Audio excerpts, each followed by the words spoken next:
Après des années de conception dans le plus grand secret, il dévoile sa nouvelle silhouette.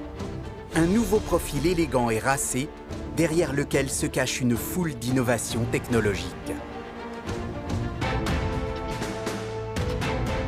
Il fait désormais partie du paysage français et il est en train de conquérir des territoires plus lointains en Afrique et ailleurs.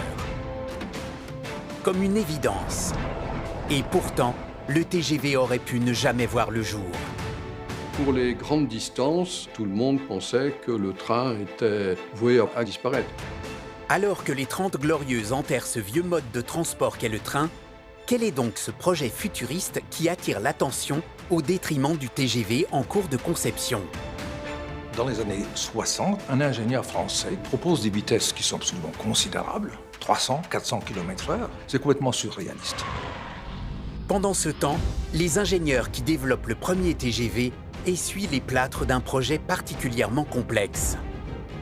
On s'est demandé à un moment, est-ce que finalement, nous ne sommes pas trop optimistes et est-ce qu'on va pouvoir exploiter à 260, 270 km/h? Comment le TGV a-t-il finalement remporté la bataille et bouleversé l'image du train? C'était une sorte de révolution en Europe. On n'avait jamais rien vu de tel sur les rails. Dès le premier jour, il y a 75 000 voyageurs. Quelles innovations ont été nécessaires pour assurer ce succès, tant du point de vue du train que des infrastructures ou du tracé de la ligne? Si vous allez trop vite avec un rayon de courbe trop faible, vous allez prendre ce qu'on appelle la tangente.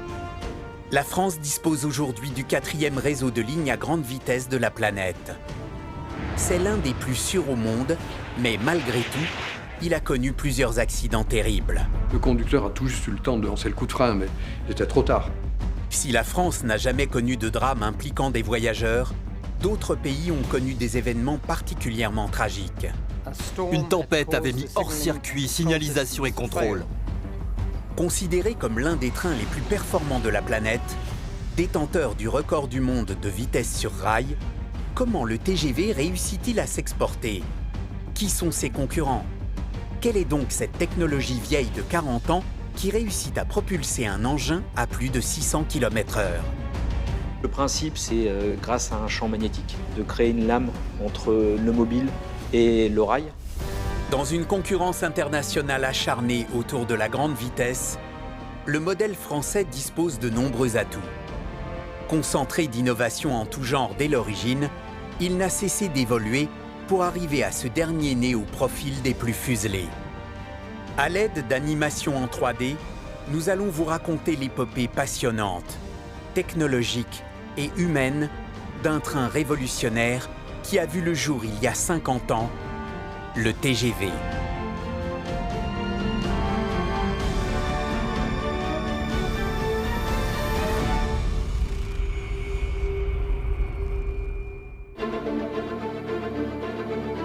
C'est le nouveau bébé de la grande vitesse ferroviaire Made in France.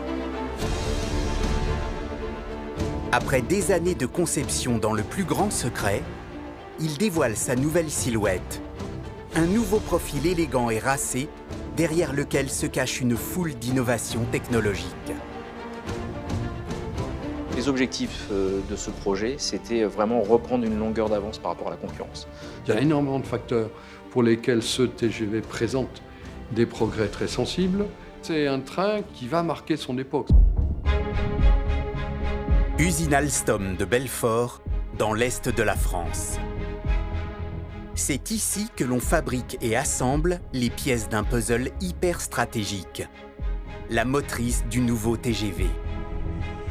Plus courte de 4 mètres par rapport à la génération précédente, mais tout aussi puissante.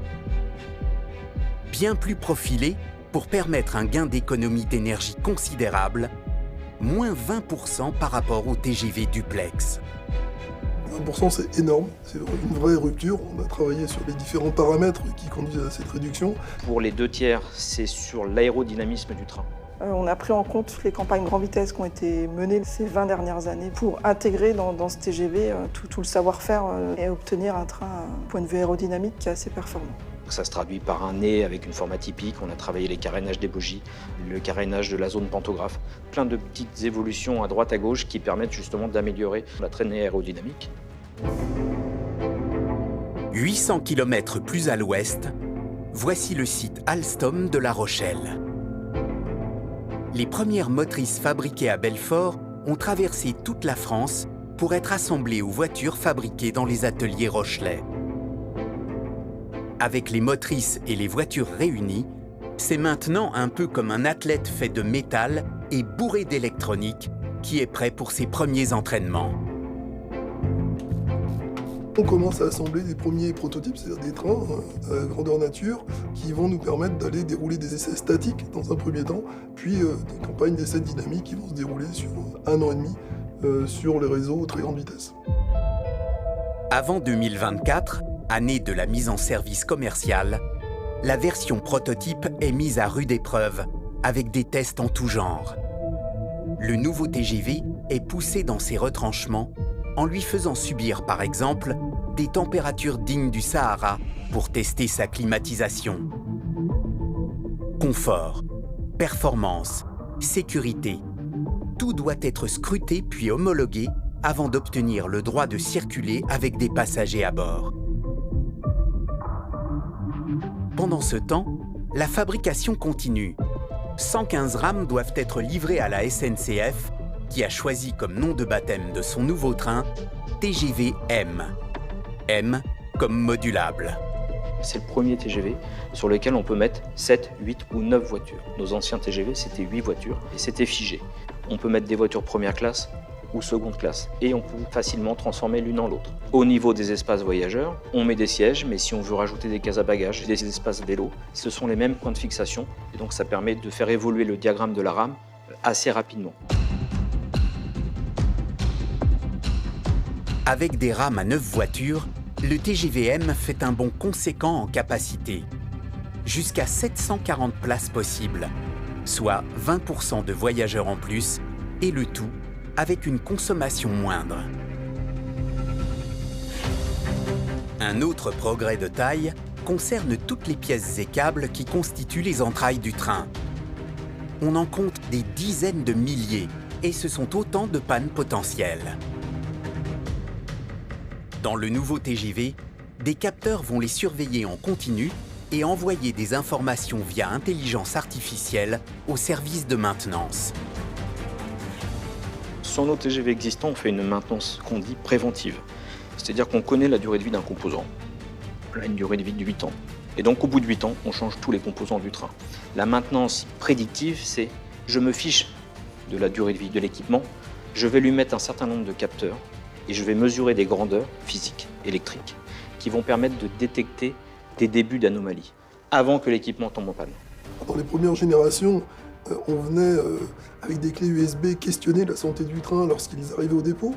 Puis, avec les générations plus récentes, on transmettait ces données 1 fois par jour. Aujourd'hui, on transmet des gigabits de données 10 fois par seconde. C'est vraiment un potentiel qui est déjà beaucoup exploité dans l'aéronautique, mais qui reste un chantier à développer dans le train.